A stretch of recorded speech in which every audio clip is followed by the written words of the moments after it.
Android operating সিস্টেমে চলা স্মার্টফোনগুলোর বিরাট একটা অংশ সাইবার হামলার ঝুঁকিতে আছে বলে সতর্ক করেছেন তথ্যপ্রযুক্তি নিরাপত্তা সংক্রান্ত গবেষকেরা।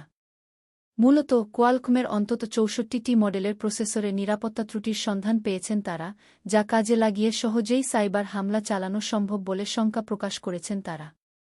নিজেদের প্রসেসরে থাকা নিরাপত্তা ত্রুটির বিষয়টি স্বীকার করেছে কোয়ালকম কর্তৃপক্ষ। প্রসঙ্গত, নিরাপত্তা প্যাচ উন্মুক্তের আগে হ্যাকাররা যদি সেই ত্রুটি ব্যবহার করতে পারে, তখন সেটিকে জিরো ডে নিরাপত্তা ত্রুটি বলা হয়। কোয়ালকমের তৈরি প্রসেসর যেহেতু বেশিরভাগ অ্যান্ড্রয়েড স্মার্টফোনে ব্যবহার করা হয়, তাই এই জিরো ডে নিরাপত্তা ত্রুটির কারণে অনেক অ্যান্ড্রয়েড ব্যবহারকারী সাইবার হামলার শঙ্কায় রয়েছেন।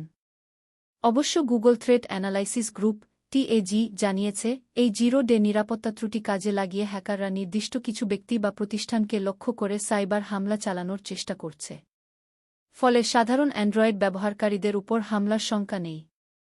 কোয়ালকমের তথ্যমতে, স্ন্যাপড্রাগন 8 জেন প্রসেসরের পাশাপাশি নিরাপত্তা ত্রুটি থাকা জনপ্রিয় প্রসেসরের তালিকায় স্ন্যাপড্রাগন 660 ও স্ন্যাপড্রাগন 680 এর মতো প্রসেসরও আছে।